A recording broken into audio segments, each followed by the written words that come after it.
Okay, so you have a small YouTube channel and you wanna make sure that AI is not gonna take your viewers. Here's what you gotta do. First, you need to plant your flag. And I know that sounds weird, but let me explain. Let's say somebody has a fitness channel. When you ask them what type of channel they have, it usually goes something like this. Hey, other Nick, what type of channel do you have? Oh, me? I make fitness content. What kind of fitness channel? Well, you know, it's fitness content. They're not lying, obviously. I mean, they do have a fitness channel, but the problem is there's no clarity on what it is that they're offering. They think that, hey, I'm just doing fitness content. They don't think of the detail and the nuance involved with the fitness content. This hurts them, especially in the modern version of YouTube, but not in the way you think. You see, when somebody has a fitness channel or your type of channel, there's nothing that separates them from all of the other fitness channels or all of the other channels that make your type of content. And that's just one problem. The other problem is YouTube's algorithm. If you look at this page from Google about how YouTube works, it says the algorithm follows the audience. That means if someone enjoys your content when it's presented to them, your content is likely to be recommended to them in the future. It's pretty cut and dry, but here's where it gets interesting. If we go back to the fitness channel and that fitness channel publishes a video on how to run, that video, based on how YouTube works, is likely to get in front of people that are interested in running, obviously. This could be people that are interested in adding running to their exercise routine or people that are just interested in running by itself. And all of that's fine. But let's say that same exact channel publishes another video about how to bench press a lot of weight. Well, now we might have a problem. Here's why. Even though running and bench pressing can both be a part of fitness, the videos together might be reaching wildly different types of viewers. And that's because a lot of people are interested in running, but they could care less about bench pressing a lot of weight. And there's a lot of people that like to bench press a lot of weight,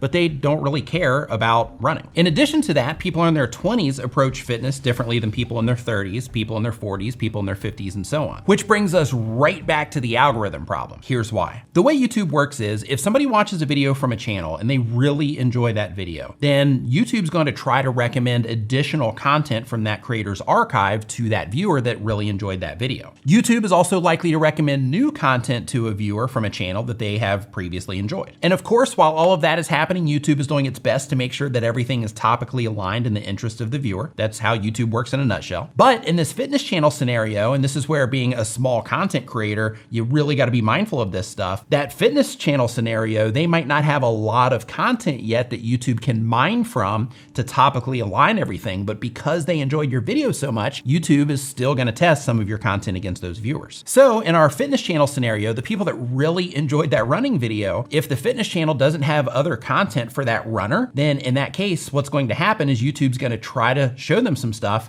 and they're not gonna respond to it because they don't care about the other content. And the same thing applies to the bench pressing content. If somebody's watching that and they really enjoy that, and YouTube tries to recommend some of this running content or some of this other general stuff that doesn't apply to people that are into bench pressing, then in that case, they're not gonna click on that either. If you see where I'm going with this and you're picking up what I'm putting down, make sure you give me a thumbs up. But what happens is if the content is not aligned for a certain type of viewer, then YouTube does its job and their system recommends your content to that viewer that seemingly really enjoyed your content. However, for the people that are out of alignment with those other videos, they're not gonna respond, and that can hurt the initial performance of the video. And in some cases, when this type of thing happens a lot on a channel, it can make it really difficult for a channel to grow. But it gets worse. If YouTube shows them your content and they don't click on it, and that continues to happen, after a little bit of time, YouTube's system is gonna detect that those viewers are not responding to your content, and instead of showing them your content, they're gonna show them more content that they are responding to. So as I'm sure you can tell, this can create a lot of complications when it comes to growing a YouTube channel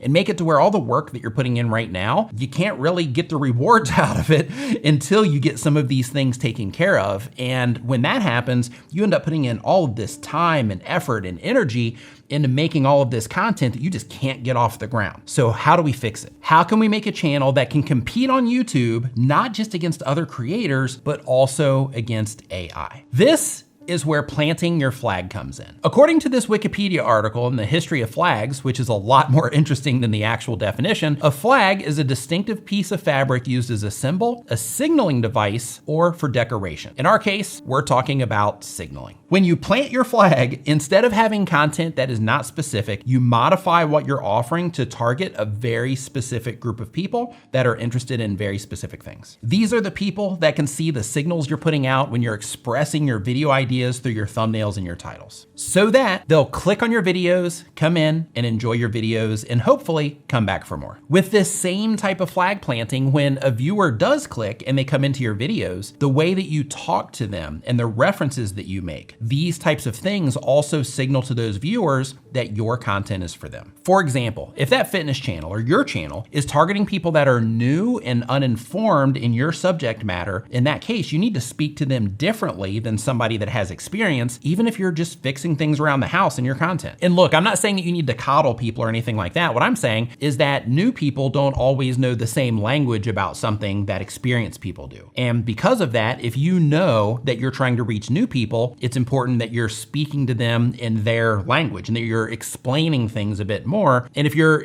reaching experienced people, in that case, you don't have to explain things in as much detail in terms of all the stuff before their level of experience, because they already know that stuff. So because of that, you can just meet them where they are and then move up from there. And to be clear, I'm not saying that a new person doesn't understand the words that's coming out of an experienced person's mouth. All I'm saying is that a new person and an experienced person are going to interpret the words and the phrasings in a different way. This whole entire concept that we're talking about is called channel positioning, and it can make a gigantic difference in how people respond to your videos and your channel as a whole over time. Because remember, I'm trying to help you do this at a sustainable level so that you can thrive for a long period of time on YouTube. So let me give you some examples. Instead of fitness, do fitness for and fill in the blank. Are you doing fitness for people in a certain age group? Are you doing fitness for people who don't have a lot of time? Fitness for weight loss, fitness for mobility, or like the channel we were talking about before, general health and fitness for power lifters. If you're doing fashion content, are you doing fashion for a certain age group? Are you doing fashion for people on a budget? Are you doing luxury fashion? If you're doing gaming content, are you gaming for people that are trying to learn how to play a game? Or are you mixing in a bunch of stuff that makes it really hard for people to see your channel as a resource for something that they are trying to learn? If you're doing woodworking content, are you doing woodworking content for people that don't even know what the tools are yet? Or are you doing woodworking content for people that are already experienced and they're trying to learn advanced things? The idea is to design everything it is that you're doing around a particular type of viewer so that almost everything that you publish on the channel or everything you publish on the channel is a great fit for them, which makes it easy for them to binge watch your content, and it makes it easy for them to click on your content when it's recommended to them on YouTube. And you want them clicking on your videos, right? You want them coming back in and watching more. But you gotta be careful with this because you can really mess it up if you overdo it. Here's what I mean. If a channel was talking about cameras and it was one camera model under a certain budget for a specific purpose, for example, let's say Canon camera users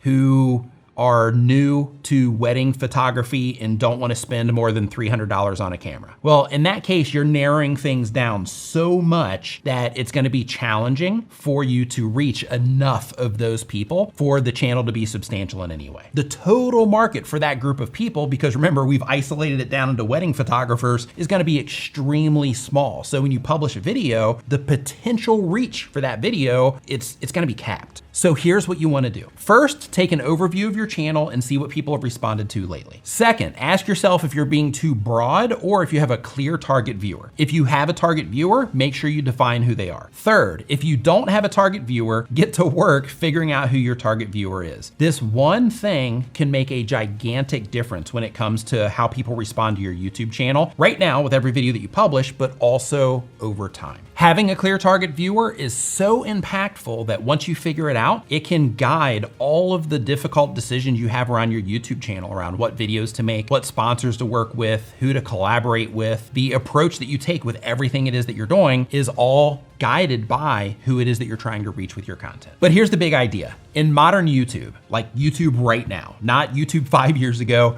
YouTube right now, publishing just for the sake of publishing content, it's not good enough anymore. You have to dial in on who it is that you're trying to reach, and you have to figure out a way to stand out. We have a real and serious threat of AI taking views away from real creators like you and me. So every day there's billions and billions of views that happen on YouTube. That means they're showing lots of content to people, but every AI video video that gets published, that video also needs to be tested against people to see if they like it. And if people like it, YouTube doesn't care if it's a real creator or not. They just care if the viewers like it, because viewers are always the priority. That's how it's always been. So because of that, you have to target your channel or position your channel or plant your flag so that you can offer something very specific to a group of people. And when you offer something very specific to a group of people, you're gonna get known for that thing and people will come to you for that thing. So because of that, make sure that you're taking this information seriously. The way to keep viewers coming back right now is to make sure that you have a clear channel position, that you plant your flag, and that when people run into your videos, they know that your content's for them. Those viewers that keep coming back, they know the value that they're getting from you and they can see it clearly in everything it is that you do. And because of that, why wouldn't they want to come back and watch your videos? Now, there's something else I want to warn you about. So earlier in the video, I mentioned content creators are using ChatGPT for their videos and how it makes it super easy to see who's using it if you know how to identify that sort of thing. Well, the same exact thing is happening in my type of content, people that make videos to help YouTubers. And because of that, they are sharing tons of just bad advice and old advice, because these AI systems, some of it will get its information from the internet, some of it will get information from,